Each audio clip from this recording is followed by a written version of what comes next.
안녕하세요. 오늘도 서연살롱에 찾아와 주셔서 감사합니다. 저는 서울에 살고 있는 결혼 5년차 여성입니다. 사람마다 추억의 음식이 있습니다.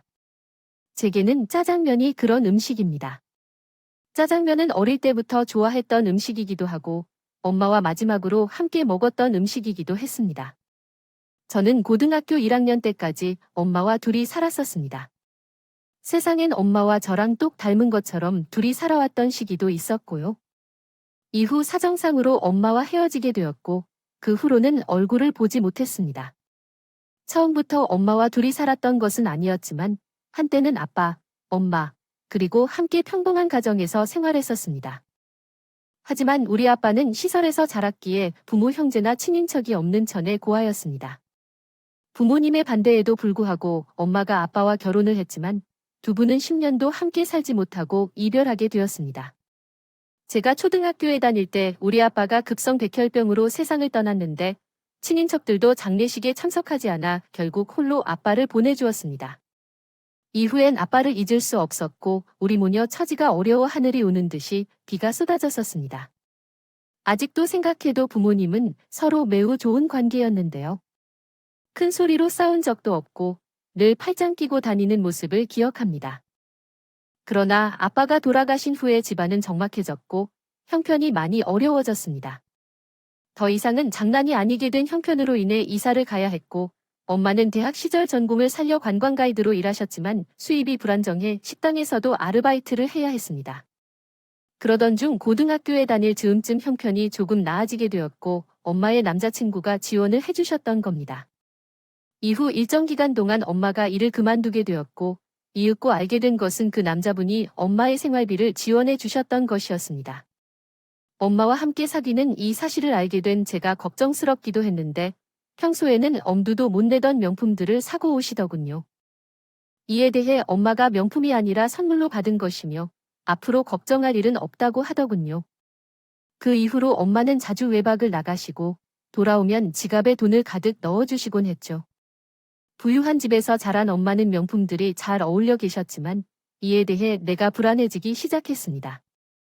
허름한 빌라에서 살던 엄마가 갑자기 명품을 가지고 다니니 이웃들이 수군대기 시작했습니다. 그러나 엄마는 이러한 시선에 신경을 쓰지 않았었습니다. 계속해서 세보마, 내 엄마 요즘 무슨 일 하는지 알아? 차림도 그렇고 말투도 전과 다르고 엄마가 행동에 변화가 있어. 주인집 아주머니는 엄마를 의심하는 듯한 눈을 보며 물어봤어. 하지만 엄마는 그 물음에도 불구하고 더 자신있게 대답하며 눈치 없이 알 것 같다는 미소를 짓고 있었어. 나도 귀가 얼마나 좋은데 동네에는 소문이 돌았겠지. 엄마가 술집에 나간다는 이야기도 있었고 돈을 많이 받는 늙은이를 만나 돈을 빼앗겨 판다는 이야기도 있었어. 하지만 엄마는 그런 말에도 불구하고 더 당당하게 행동했어. 하지만 나는 항상 가난한 체험을 한 나로서는 엄마와 다르게 그런 시선에 당황할 수밖에 없었어. 엄마 덕분에 창피해 밖을 나다닐 수 없겠어? 사람들이 뭘 어떻게 말하는지 알 것 같아. 엄마가 술집에 간다는 소문. 엄마는 요즘 도대체 뭘 하는 거야? 알아도 내가 어떻게 할 건데? 사람들 뭐라 하는 건 상관없어. 나만 당당하게 있으면 되는 건데? 쓸데없는 소리 하지 말고 너는 공부나 열심히 하고 나를 걱정하는 마음도 모르고 엄마는 오히려 나에게 화를 냈어. 그래서 나는 고1 여름 방학을 맞아 그 동네를 떠나게 되었어. 이사한 곳은 어이없게도 작은 원룸 오피스텔이었어.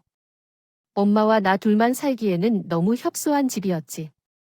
이사 오기 전에 엄마가 대부분의 집기를 버려버리거나 처분하는 것을 보니 이렇게 다 버려져 버리면 이사해서 뭘 쓸 줄 알아? 생각했지만 왜 이런 집으로 왔는지 이해가 가는 것 같아. 그래도 한편으로는 운이 좋다 싶었어. 엄마가 남자랑 헤어졌다고 생각했는데 이제 엄마가 이전과 같이 돌아오는 줄 알았어. 하지만 내가 잘못 알고 있었어. 짐을 정리하는데 엄마 물건이 없는 거야? 옷과 신발도 제 것뿐이었어. 짐을 정리하다가 엄마가 부드러운 목소리로 그랬어. 세보마, 오늘부터 여기서 너 혼자 살게 될 거야. 전학 수속은 이미 엄마가 다 마무리했으니까. 월요일부터 옆에 있는 고등학교로 등교해서 공부해. 생활비는 엄마가 매달 계좌로 보내줄 테니까. 어디에 엄마가 사는지는 이따가 알려줄게. 엄마가 나를 버릴 줄은 알았는데 진짜 그날이 오니까 화도 안 나오더라고. 그냥 혼자 사야 한다는 말에 막막하고 가슴이 답답했어. 하지만 나는 내 마음을 밝히지 않았어. 이미 모든 게 결정된 후였으니까. 아무래도 엄마를 사귀는 사람이 나를 함께 살기 싫어했나 봐 하고 막연하게 생각했어. 이사도 했으니까 세봄이 좋아하는 짜장면 시켜 먹을까 엄마가 밝은 목소리로 물어봤어. 내가 원하는 대로 해. 나는 상관없으니까. 그날 엄마와 나는 새로운 집에서 막내의 마지막 식사로 짜장면을 먹었어. 평소엔 주문하지 않던 탕수육도 한 개 주문했어. 짜장면을 먹으면서 엄마와 나 둘 다 아무 말 하지 않았어. 식사를 마치고 엄마는 현관문을 열고 나갔어. 그게 나에게 보인 마지막 엄마의 모습이었어. 엄마는 가끔 나에게 전화를 해줬어. 통화 시간이 된다면 5분도 채 되지 않았어. 고등학교를 졸업하고 대학에 들어갔다니 기특하다. 아프거나 하는 데는 엄냐 정도의 말을 한 2번 해주곤 했어. 나를 미워하는 건 아니었나 봐. 엄마는 더 많은 말을 하지 않았어. 나를 버린 엄마를 미워해도 더 일상을 다시 찾아가며 말을 이어주기 싫었고, 엄마가 보내주시는 돈으로 생활을 하면서 대학에 다니게 되었지만, 부모의 빈자리는 내일에도 저를 굶게 만들었어요. 엄마는 마치 돈으로 부모의 의무를 하는 사람처럼 제 생일이나 크리스마스 때마다 명품백이나 시계 그리고 구두와 같은 비싼 선물로 보내주셨어요. 일본에서 찍힌 것을 보고 아마도 일본에 사시는 모양이겠다 싶었죠. 그리 멀지 않은 곳에서 사시는데도 한 번도 찾아오지 않는 것이 더 화가 나기도 했어요. 그래서 엄마에게서 일부러 전화를 피하기 시작했고 결국 연락이 뜸해져서 완전히 끊겨버렸어요. 25살이 된 해에 이제 정말 엄마와는 끝났구나 싶었죠. 그렇지만 생활비는 꼬박꼬박 보내주시던 엄마께서 제게 딱히 필요하지 않은 돈이었죠. 대학을 졸업하고 취직을 하면서 도움이 필요하지 않아도 생활비 걱정은 없었거든요. 엄마께서 보내주시는 돈은 차곡차곡 저의 통장에 쌓여갔어요. 제가 입사한 회사는 상당히 규모가 있는 곳이었어요. 나름 고생하며 공부하고 스펙을 쌓은 사람들이 많았죠. 하지만 저는 성적으로 턱걸이해 입사한 편이라 다른 동료들보다 승진도 늦었고 또한 주먹도 못 맞았어요. 회사 생활에 자신감이 없는 이유는 아마 내 부모가 외면하고 버리는 존재라는 생각 때문일지도 모르겠어요. 그런데 신기하게도 그런 제게 관심을 보이는 남자가 있었어요. 그는 회사에서 대리로 일하던 제 지금의 남편이었죠. 이남 일녀 중 첫째로 부모님으로부터 일정 수준의 지원을 받으며 성장하였지만 대학 시절부터 아르바이트를 하고 등록금을 벌며 자발적으로 돌아다니며 돈을 벌어다니는 등의 경험을 쌓았던 사람이었어요. 점심심도 있고 책임감이 강한 편이었기 때문에 회사에서의 평판도 좋았고 승진도 상대적으로 빨랐어요. 그런 그녀가 날 불러 사귀자고 하다니 그때는 좀 놀랐었어요. 나중에 이유를 알게 되기는 했지만요. 세봉 씨는 명품을 좋아하는 편인 것 같더군요. 명품 백이나 시계, 신발도 전부 명품일 테니까요. 월급을 명품의 푼돈으로 다 쓴다는 것은 아닐 거를 혹시 명품을 좋아해 돈을 호기심 많이 쓰는 여자로 오해받지 않을까봐 필사적으로 변명을 했어요. 전 명품에 관심이 없는데요. 엄마가 선물로 사주신 거예요. 제가 드린 거 아니에요 라며요. 하지만 저의 변명 때문에 남편은 다른 오해를 하게 되어서 남편은 우리 집이 꽤 잘 사는 집인 줄 착각해버렸죠. 그분이 딸을 버렸음에도 선물을 보내주신 것을 모르기 때문이었을 테니까요. 결혼 전 연애 2년 차에 저희 집 상황을 설명하게 되자 꽤 놀랬다고 해요.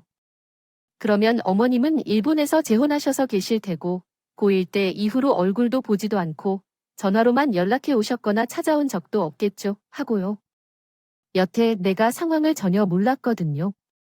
명품을 그렇게 보내주시는 걸 보니 돈 있는 남자와 사시나 봐. 남편의 관심은 오직 돈이었는데 저는 그걸 눈치채지 못했어요. 적어도 처가의 비밀 구석은 있겠구나 싶었던지 남편은 자신이 나서서 결혼을 반대하는 시부모님을 구워 삶았어요. 하지만 결혼식 문제로 다시 한번 시부모님의 타박을 들어야 했지만요. 우리 쪽 가족이 없는 관계로 결혼식을 가족들끼리 조촐하게 치르기로 한 게 화근이었죠. 특히 시어머니한테요. 세상에, 그건 뿌린 돈이 얼마나 되는데 한 푼도 회수를 못하게 해. 예. 세아가 이건 좀 너무 심한 거 아니니? 아무리 부모가 없어도 그렇지. 친척도 하나 없다는 게 말이 되냐고네. 부모님은 하늘에서 뚝 떨어졌다 뒤에 저는 아빠가 고아였다는 걸 굳이 알리기 싫어서 묵묵히 시어머니 짜증을 듣고만 있었어요. 그러자 남편이 저 대신 나선다군요. 엄마, 이미 결정만을 가지고 이 사람 힘들게 좀 하지 마세요. 친인척 없는 게 이 사람 잘못은 아니잖아요. 내가 언제 힘들겠다고 그러니? 명색이 장남인데 이런 식으로 식을 올리는 게 속상해서 그러는 거지. 속상해서 정말 그렇게 불편한 분위기에서 인사를 마치고 나오니 눈물이 핑 돌더라고요. 그동안 부모님이 없어서 외롭기는 했어도 창피하지는 않았어요. 제 노력으로 바꿀 수 없는 결과였으니까요. 그런데 그날은 솔직히 많이 창피하더라고요. 차라리 돈을 주고 가짜 친인척을 사서 식장에 앉혔으면 나을 뻔했다 싶을 정도로요. 그래서 남편한테 그 말을 했더니 됐어. 걔한테 돈 쓸 거 없어. 그깟 결혼식 해도 그만 안 해도 그만이야. 남편은 이번 일도 자신이 알아서 해결하겠다며 제 어깨를 토닥여 주었어요. 저는 그게 저를 사랑하는 남편의 마음이라고 생각했어요. 자신의 부모님과 대립을 하면서도 끝까지 저를 지켜주려는 마음이요. 그게 돈 때문이라는 사실은 꿈에도 모른 채 말이죠. 신혼집은 남편과 제가 전세 대출을 받아서 마련했어요. 혼수랑 예단비는 그동안 엄마가 보내주셨던 돈을 안 쓰고 모아둔 걸로 해결했고요. 덕분에 부모님은 없었어도 남들 하는 만큼은 결혼 준비를 해갈 수 있었죠. 결혼한 지 2년간은 별 탈 없이 지낼 수 있었어요. 명절이나 집안 행사 때 시부모님한테 싫은 소리 조금 듣는 것 빼고는 말이에요. 그런데 시동생이 결혼을 하면서 상황이 악화된 거예요. 시부모님이 사사건건 온전한 가정에서 자란 동생과 저를 비교하기 시작했거든요. 거기다 동생 친정에서 시동생 사업자금을 대주자.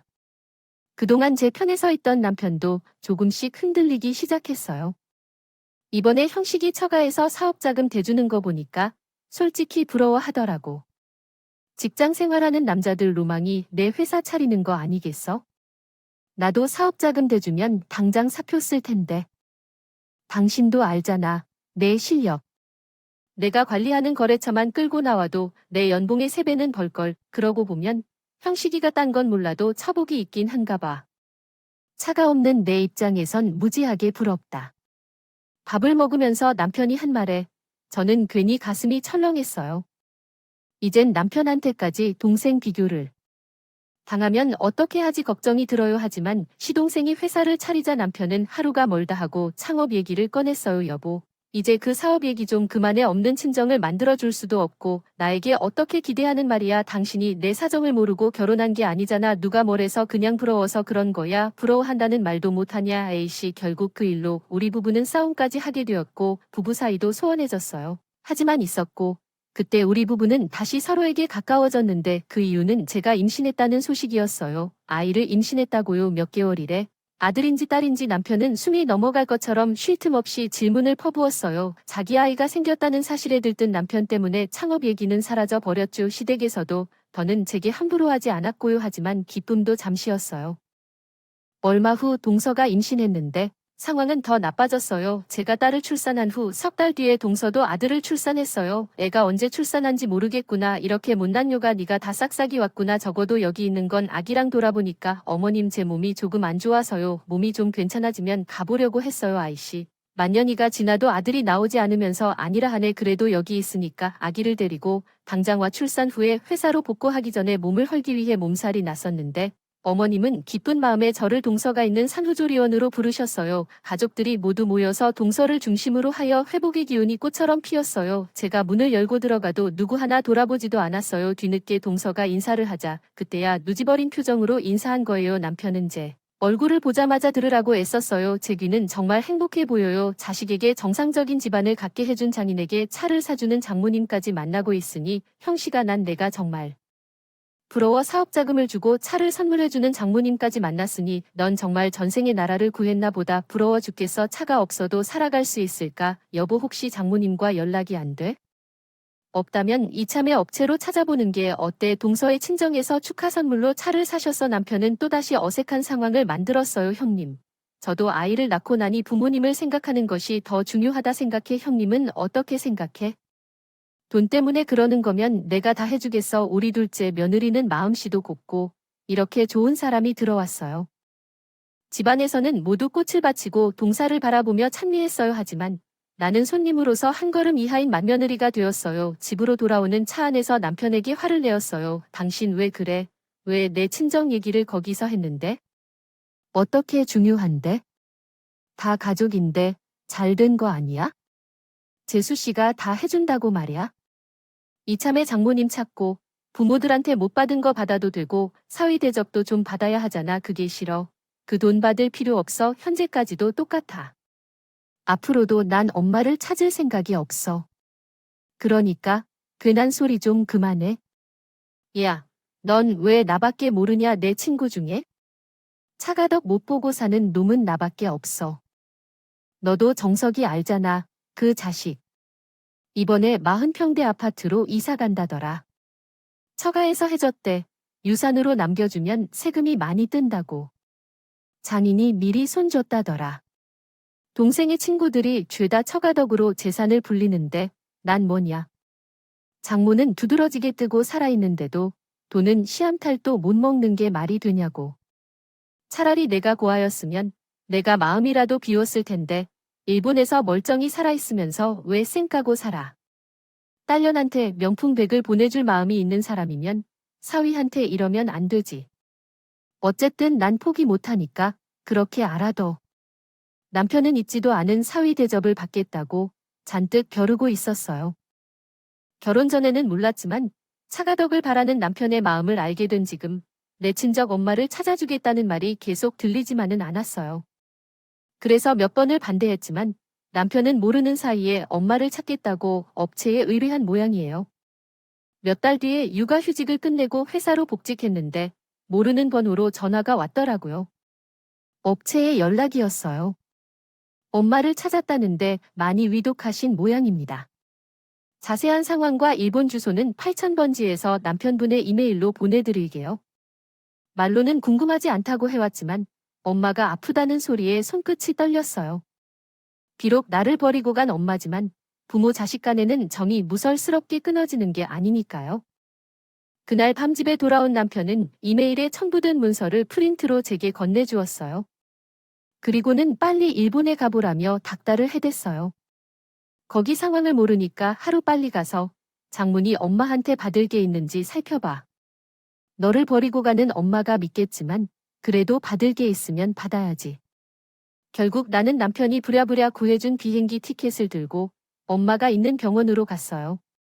도착해보니 가족들은 없고 간병인만 곁을 지키고 있더라고요. 엄마는 제 얼굴을 알아보시고는 말도 못하고 눈물만 흘리셨어요. 울지 마. 엄마가 왜 울어?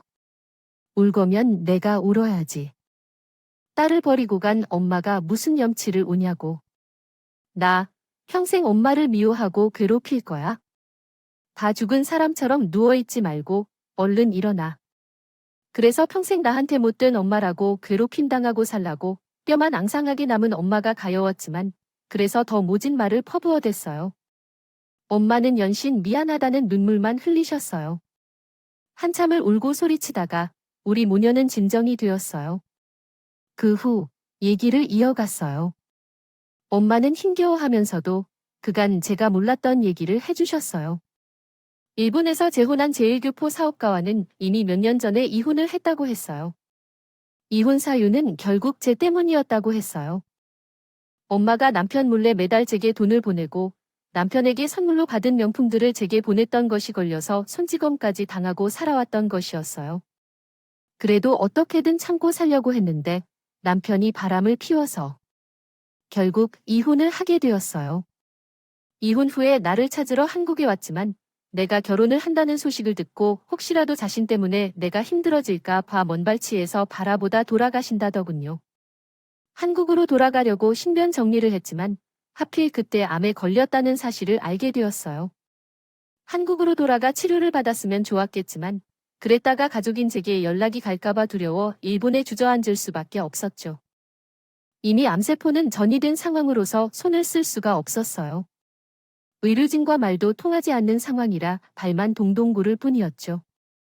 다행히도 엄마의 상태를 전달해 줄 수 있는 제1교포 아주머니가 같은 병실에 계셨기에 엄마 곁을 지켜줄 수 있었어요. 그렇게 엄마 곁을 짓밟지 일주일도 되지 않아 엄마는 세상을 떠나셨어요. 독신이어서 엄마 시신을 한국으로 모셔올 수 없었기에 난감해졌고 남편에게 전화했더니 화를 내며 유산을 받았느냐는 말을 하더군요. 당신 지금 그걸 말이라고 해? 아무리 돈에 미쳤다고 해도 우리 엄마가 죽었다는데 돈 얘기부터 할 수가 있냐고. 유산 같은 건 없어. 그러니까 그딴 건 꿈도 꾸지 마. 정말. 정말 한 푼도 없어. 부잣집에 시집 갔다며 아무리 이혼을 했어도 위자료로 담아 얼마라도 줬을 거야? 아니야. 그런 건 없어. 없다고. 나는 여기서 혼자 어떻게 해야 할지 모르겠었어요.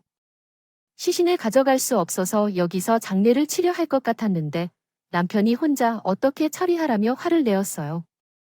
얼마 후에 교포 아주머니가 대신 통역하여 전화한 엄마의 전남편이 병원으로 달려와 병원비 수납과 장례식까지 도와주었어요. 엄마 일은 유감하다며 자기 잘못이 크다고 말씀하셨어요. 엄마 앞으로 해준 집이 있으니 그걸 정리해서 돈을 보내주겠다고 했지만 난 받지 않겠다고 했어요. 하지만 교포 아주머니가 임의로 내 계좌번호를 알려주어 엄마 유골과 함께 한국으로 돌아왔어요. 남편은 엄마 유골함을 보고 즉각적으로 버리라며 소리쳤어요. 미쳤냐? 누가 유산 받아 그랬지? 얼굴도 모르는 사람 뼈가루 들고 오랬냐고. 이러라고 나 일본 보낸 거 아니었어? 아무리 처음부터 받을 돈 없다고 했는데 등에 무더기로 보낸 사람은 당신이야? 그리고 얼굴도 모르는 사람. 그래, 얼굴도 모르는 사람인데 돈은 왜 받아오라고 그랬어? 나 우리 엄마 6월 절대 못 버리니까. 싫으면 당신이 나가 혼자인데 엄마의 장례를 치려고 할 때 아주머니의 조언을 따르기로 했죠. 결국 그 사건으로 남편과 제가 심하게 다퉜고 그 과정에서 남편은 저에게 손찌검까지 했어요. 안 그래도 남편한테 마음이 멀어졌던 저는 이혼을 하기로 결심했어요. 시댁에서조차 달가워하지 않는 제 딸은 제가 키우기로 했고 집과 재산은 반씩 나누기로 했어요. 어차피 처음 결혼할 때부터 반반 부담에 장만한 집이니까요. 거기에 매달 80만 원씩 아이 양육비를 받기로 했어요. 그렇게 이혼 서류를 제출하고 조정기간이 막 끝나자 통장에 20억에 가까운 거액이 들어와 있다는 것을 알게 되었어요.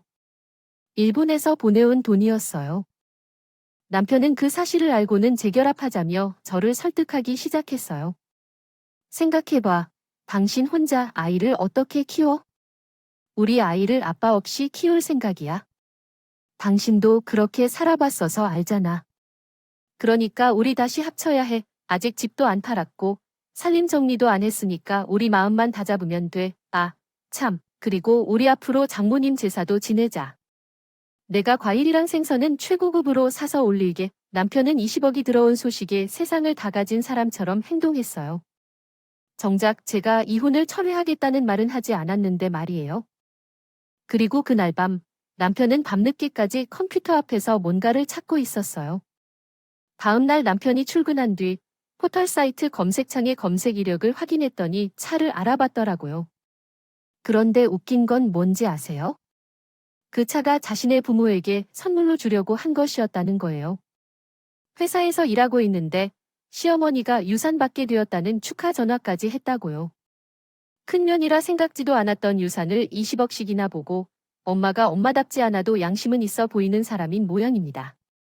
그래서 그 말에 낚이지 않고 그 사람에게 귀 기울이면 유산 받은 기념으로 우리에게 차를 선물하겠다고 했다고 했더라고요. 고마워서 내가 몸 둘 바를 모르겠다. 나 참, 떡 줄 사람은 생각도 없는데 지들끼리 김치국부터 마시고 있을까봐 기가 찬다고 했어요. 어머님 그런 일은 없으시겠죠. 우리는 이미 이혼했고 조만간 집이 팔리면 재산 분할까지 끝내겠죠. 그러니 차를 받으려면 이혼한 아들한테 받으세요. 그리고 나이를 드셨으니 어른 흉내라도 내고 사세요. 적어도 부모를 잃은 사람에게는 위로를 먼저 하는 것이 예의입니다. 어머니가 그런 모습이면 아들도 그렇겠지요. 암튼 전 어머니는 아들과 이제 남남이니까 앞으로는 저에게 전화하지 말아주세요. 정말 끝까지 인간의 천박한 모습을 과시한 남편과 그 가족 때문에 한 남편과 가족 때문에 손톱만큼의 후회 없이 이혼할 수 있었어요. 이혼 후 제가 회사를 그만두고 20평대 아파트로 이사했어요. 그곳에서 아이가 자라는 동안 몇 년 동안은 육아에 전념할 생각이에요. 엄마가 물려준 유산으로 딸과 함께 행복한 미래를 꿈꾸고 있습니다. 비록 한때는 세상에 혼자 버림받은 것처럼 외롭게 살았지만 이제는 제 딸이 있으므로 외롭지 않을 것 같네요. 지금까지 읽어주셔서 감사합니다. 여러분의 응원과 현명한 조언을 댓글로 남겨주세요.